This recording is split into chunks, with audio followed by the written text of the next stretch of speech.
Why, good morning. Welcome to Daily Focus. And I trust you had a great weekend and a wonderful Labor Day yesterday.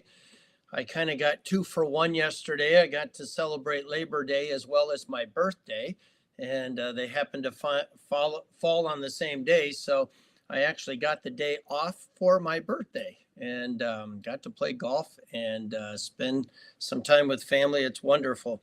Well, we are in Matthew chapter 16, and Matthew chapter 16 introduces another wonderful reality about God's sovereignty. It reminds us God is in control. He controls every aspect of the universe. He holds it in the span of his hand. We look at the universe as massive, and it is. Light years. Light travels at 186,000 miles per second, and just our galaxy is light years across, and there are many, many, many, and who knows how many true galaxies in the universe. And yet God holds them in the span of his hand. God is very big. We are not. And one of the things that I love about planetariums is being able to see our solar system and be able to see how far away things are that we know about. And who knows how much of the universe is yet to be seen or discovered or may never be understood until eternity. But we do know this, that God is big and we are not. We are very, very small. We think we're something. The Bible teaches us to beware if you think you're something when you are nothing. We need to understand that life is about Christ. The ability to love lies within him. The privilege to live is a gift from God. And the responsibilities are part of a wonderful plan to participate in something bigger than any of us.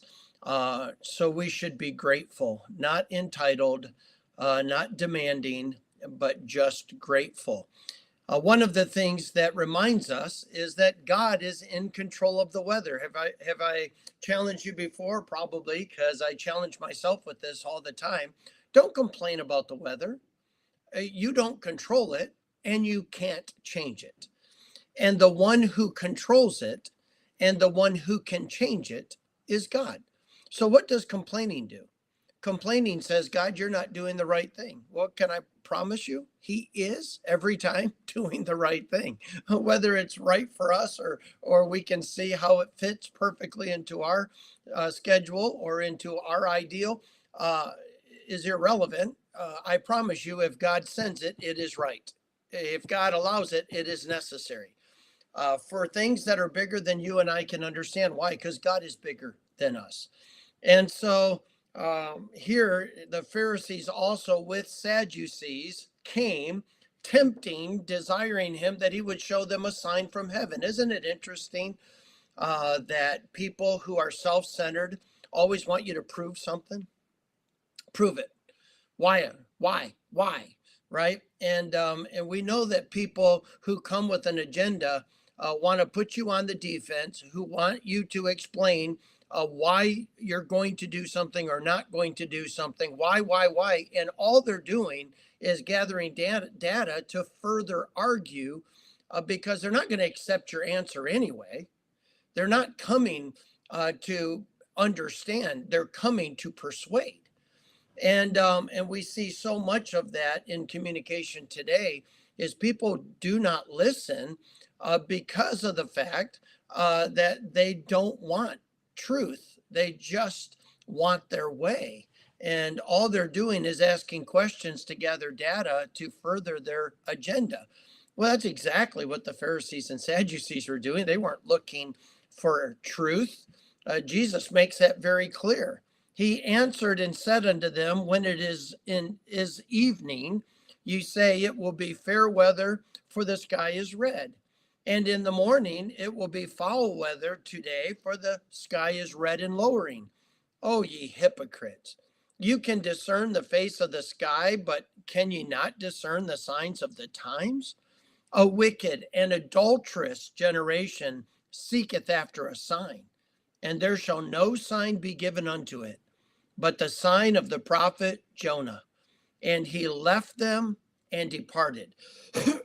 God just makes it very clear here that he has revealed ability for us to understand his sovereignty, his control over weather. In fact, we can see that red skies in the morning, you better take warning, right? Red skies at night is a great delight. We can look and see and understand what God is doing because he does show us some very clear indications of what it is that we can plan for. God does allow us some things. And he says to these Pharisees and Sadducees, do you not know who gives you that information?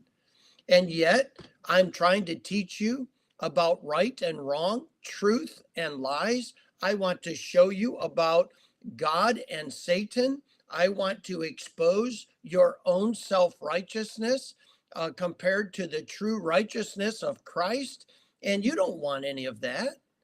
You're willing to accept the God who controls nature and controls the weather, but you're unwilling to let God describe right and wrong, good and evil, righteous, true righteousness versus self-righteousness. Well, let me ask you, where are we? Do we get all uptight, anxious, worrying about things? We can see that the sun came up right on time. And we can predict the sun's going to set tonight, right on time. We can see that when there's a rainstorm coming in, the front starts to form, and we can see, you know what, there's quite a storm going to brew. We can see that the skies are clear, and I love to look at the jets going across the top of a blue sky. If there's a short stream behind, we know that the moisture in the air is very small, but if there's a long stream being left behind those jets, you know there's a lot of moisture in the air. These are just things God teaches us, and we can look and see and understand. Can we not look and see and believe through the eye of faith that God has our situation under control? He has our circumstances under control. He has our life under control. All we have to do is submit to him. We just need to live by faith and trust him. We need to steward what he has given to us as a responsibility to steward and leave the rest to him. Stop trying to play God by being irresponsible with what he has told us to do and trying to dictate what we want him to do. The Pharisees tried that, and God said, listen, you need to understand that the life that is blessed of God is a life that believes and lives by faith in God. And these hypocrites pretended to be righteous when they just weren't.